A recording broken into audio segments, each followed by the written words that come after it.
Bonjour, je suis Olivier Martineau et je vais vous parler d'un sujet que j'aime bien. Ça fait un moment que je voulais travailler sur le sujet et vous proposer un contenu. Et bien voilà, ça y est, c'est parti. Voyons comment est-ce qu'on va pouvoir gérer notre temps ensemble. Surtout, je vais vous raconter un peu mon histoire, comment moi j'ai amélioré ma gestion du temps. Alors il y a un truc qui est assez drôle, j'ai arrêté de le dire, mais je pouvais le dire très très souvent avant, c'est je n'ai pas eu le temps. Et puis alors ça passe très bien hein, parce que c'est quelque chose de très partagé, c'est une espèce de mensonge culturel partagé par tout le monde et finalement ça passe très bien. Mais pour soi-même en fait, mais ça peut être beaucoup plus grave et ça peut avoir beaucoup plus d'impact. Mais pourtant, j'ai vraiment pas le temps en fait. Je n'ai jamais le temps de faire ce que j'ai prévu de faire, ce que j'aimerais faire, etc. C'est un constat. C'est pas juste une parole en l'air ou de la fainéantise, pas du tout. C'est un moment un constat. Mais pourquoi? Ben, on choisit peut-être pas bien ce qu'on fait. D'ailleurs, en pro, ça peut être on n'a pas le temps de travailler sur un projet important, d'acquérir de nouvelles compétences, ou de trouver un nouveau job, ou de progresser en interne. Mais ça marche aussi en perso, hein. On n'a pas le temps d'apprendre l'anglais, on n'a pas le temps de faire du sport, on n'a pas le temps de voyager, on n'a pas le temps de voir ses amis, d'appeler la famille, tout ça. Ça marche dans tous les sens et alors qu'il y en ait un qui me dise qu'il gère tout ça parfaitement, ça m'étonnerait.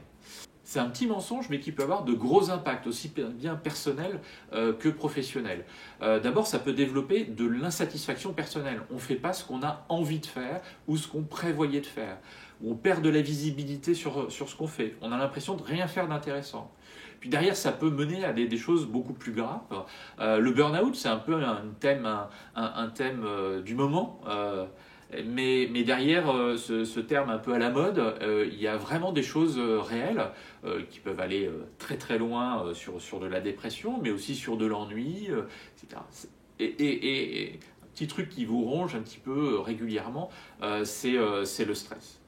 Et puis, ça peut aussi amener de l'insatisfaction personnelle où on ne fait pas ce qu'on aimerait faire et finalement, on trouve tout le temps à dire quelque chose parce qu'on n'est pas content, quoi. Voilà. Pourtant, le temps, c'est vraiment quelque chose de très très égalitaire. Moi, j'aime bien dire que c'est le revenu universel en fait, hein.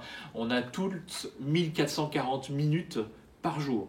Tous, dans le monde, l'ensemble des humains sur Terre ont le même temps tous les jours. On a beau être riche ou beau être pauvre, on a le même temps. Quand on a un peu d'argent, on peut un peu essayer de gagner du temps, de faire des choses par d'autres, etc. Mais l'attention, le temps qu'on a pour soi-même, le temps de cerveau qu'on a disponible, eh bien celui-là, il est vraiment égal. Et la question du coup, c'est plutôt de se dire, qu'est-ce qu'on fait de ces 1440 minutes tous les jours? Eh bien, on va essayer de faire ce qu'on a choisi de faire avec et pas s'imposer. Alors comment on fait? Je vais vous faire un petit retour d'expérience. Vous pourrez apprendre à jongler, mais en fait, ce n'est pas tellement le sujet. Il faut plutôt arriver à maîtriser l'ensemble de son temps et de voir ce qu'on veut faire avec. Alors, il y a d'autres façons de faire. Vous allez certainement avoir besoin de trouver votre façon de faire. Peu importe en fait, à partir du moment où vous allez mettre en place un système, surtout il faut s'y tenir et c'est ça en fait qui a fait la différence pour moi à partir du moment où j'ai trouvé un système et que je l'ai appliqué de façon permanente. Si on ne l'applique pas de façon permanente et systématique, ça ne fonctionne pas. Voilà, alors c'est un système en fait en plusieurs étapes et je vais vous expliquer l'ensemble de ces étapes. Alors il y a 6 étapes, d'abord lister tout ce qu'on a à faire, prioriser, fractionner les tâches, les planifier, les exécuter, puis à la fin se féliciter. Je vais tout vous expliquer dans le détail tout de suite. Vous allez voir, ça va être beaucoup plus clair. La première étape d'abord c'est lister. Faire une liste de choses à faire. Ça peut paraître complètement idiot comme méthode, mais c'est hyper important. Je vais vous expliquer pourquoi. Pour moi, dès que je liste les choses, ça permet de me vider la tête. Ce que j'ai mis sur le papier ne reste plus dans ma tête et ne me travaille plus et me permet d'avoir une attention 100% disponible. Deuxième point, c'est que ça permet de centraliser, d'avoir tout au même endroit. Il y a un truc qui s'appelle la boîte email qui est assez pénible, on reçoit beaucoup d'emails et en fait dans ces emails de temps en temps il y a des choses à faire. Les emails, il faut les centraliser aussi. Il n'y a pas de raison que votre email devienne une to-do list, votre boîte email devienne une to-do list. C'est surtout ce qu'il ne faut pas faire. Et puis voilà, cette vue d'ensemble, ça va vous permettre de prendre du recul. Ça qui est important. Alors, encore une fois, le système doit être fonctionnel à 100%, vous devez mettre tout dedans. Tout. C'est un petit peu comme une boîte aux lettres et de toute façon, tout le courrier passe dedans. Vous avez une note, vous le mettez dedans. Et puis, n'hésitez pas à mettre du pro et du perso. Moi, je ne crois pas du tout à la séparation perso-pro. On n'a qu'un seul cerveau.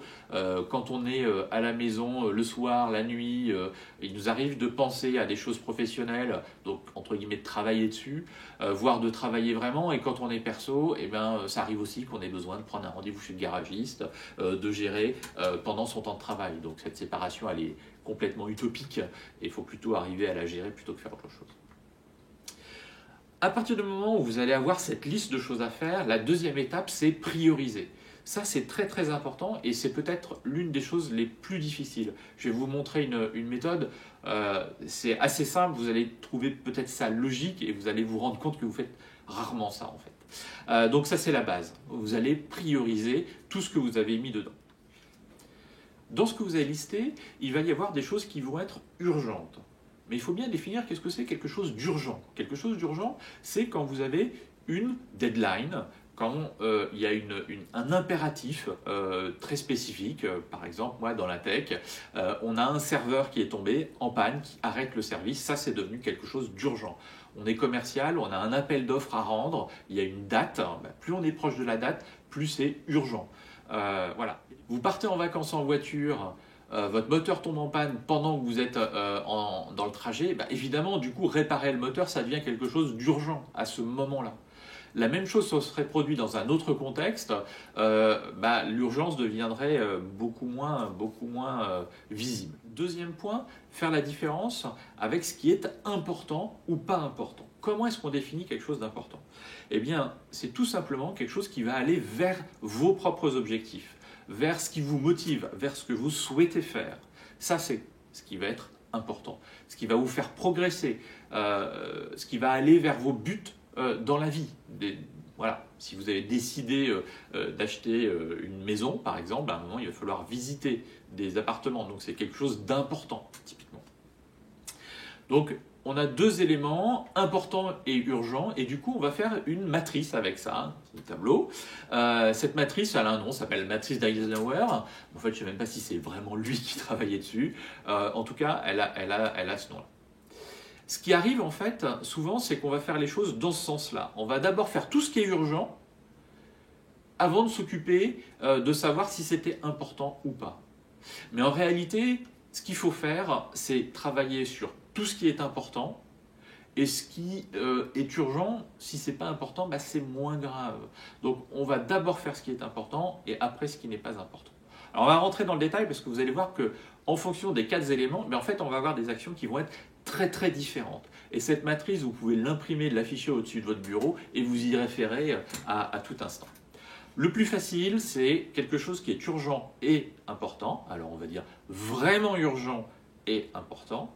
Eh bien vous allez le faire tout de suite. C'est-à-dire que c'est quelque chose qui peut vous amener à arrêter ce que vous êtes en train de faire. Mais l'urgence ne doit pas dominer l'important. Si ce n'est pas important, même si c'est urgent, il va peut-être pas falloir le faire tout de suite. La plupart du temps, il ne va pas falloir le faire tout de suite. Deuxième case, c'est important et non urgent. On a dit on fait d'abord ce qui est important, on s'occupe d'abord de ce qui est important.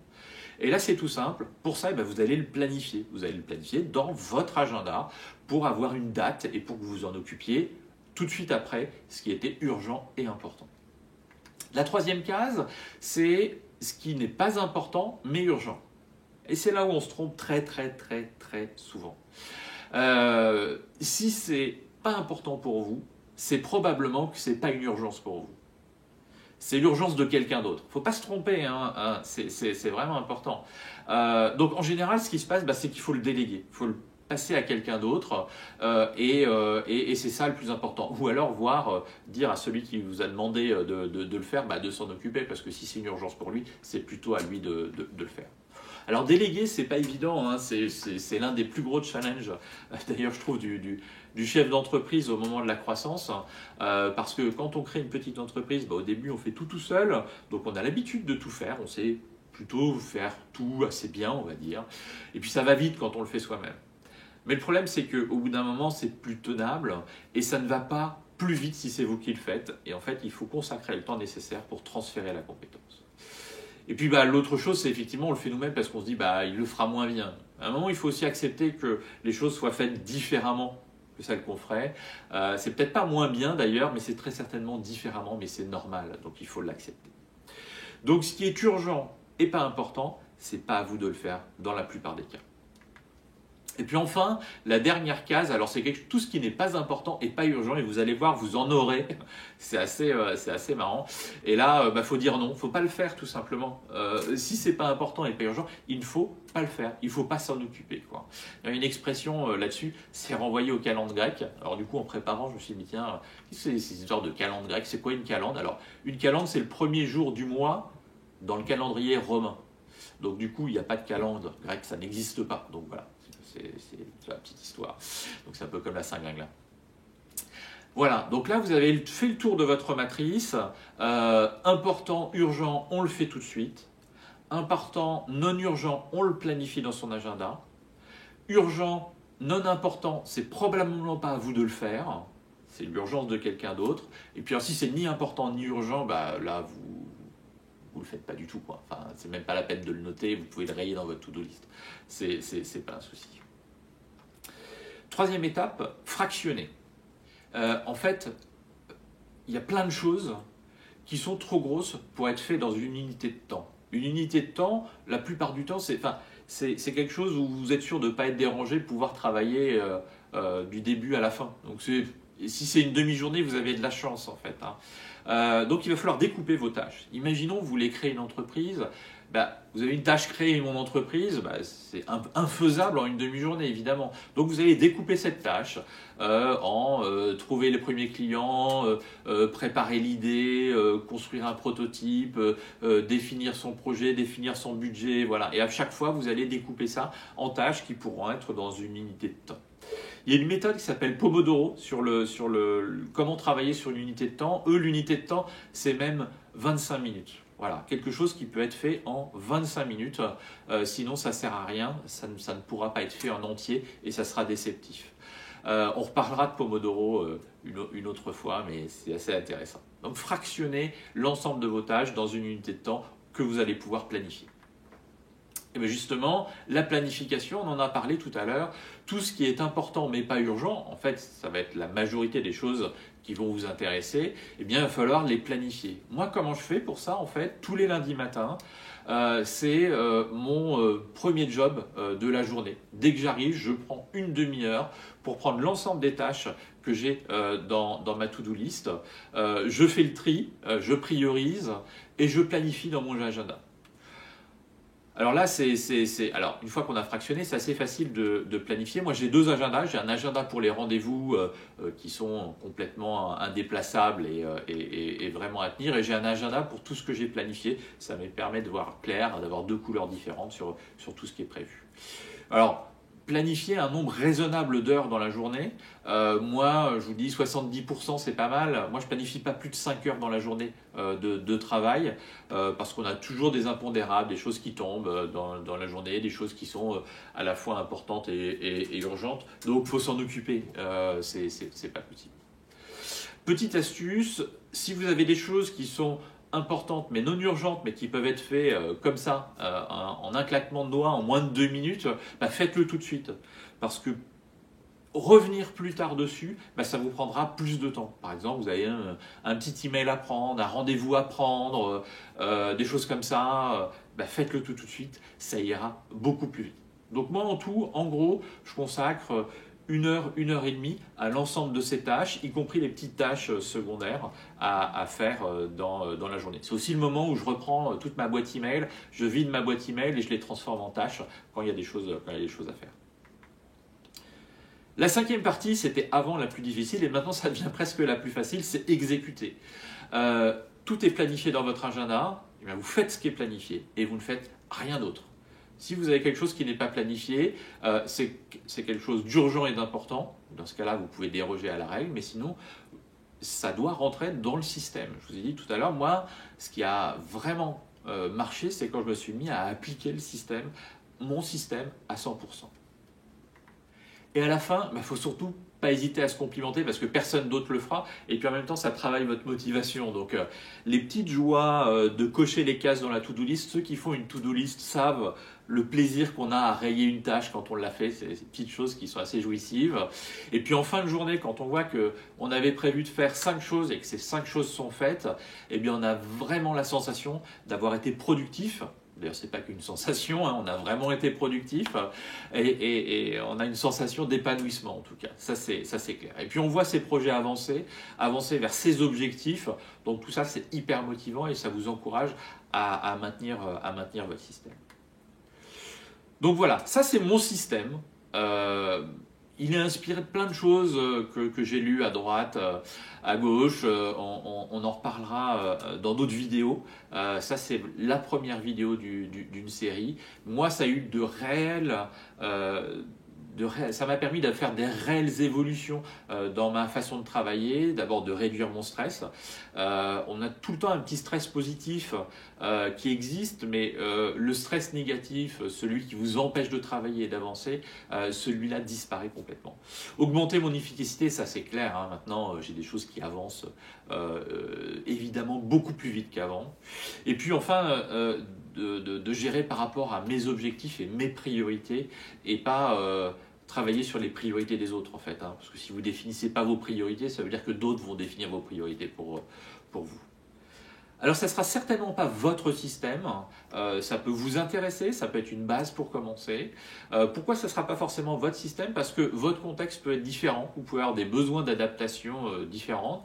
Par exemple, apparemment, j'avais beaucoup plus de rendez-vous imposés, donc dans ma semaine, je me bloquais des demi-journées pour pouvoir planifier les choses. Ça fait partie de... Voilà, mais n'hésitez pas à adapter votre système et à le faire évoluer un petit peu comme vous voulez. C'est la première vidéo d'une série, il y a pas mal de choses à dire, donc je pense qu'on va pouvoir se retrouver sur le thème. Moi, il y a plusieurs autres vidéos que je veux faire sur des choses qui m'ont inspiré, des méthodologies, la GTD, Pomodoro. Il y a pas mal de choses dans les cultures japonaises qui sont hyper intéressantes par rapport à tout ça. Des choses qui sont complémentaires, complètement complémentaires. La méditation, par exemple, là vous ne voyez peut-être pas du tout pourquoi, mais quand je vous aurai dit pour moi ce que ça a fait évoluer, vous serez bien plus conscient de ce que ça peut donner. Et puis les logiciels, parce que là il y a plein de logiciels pour gérer ces tâches. C'est très intéressant. Moi j'ai adoré découvrir des logiciels. Ça fait même, je sais pas, plus de 10 ans que je trouve des logiciels, etc., que j'essaye, etc. Là où je me suis carrément trompé, c'est qu'un logiciel ne va pas vous faire une organisation. Donc il faut d'abord s'organiser et après trouver le logiciel qui correspond. C'est ça qui est important.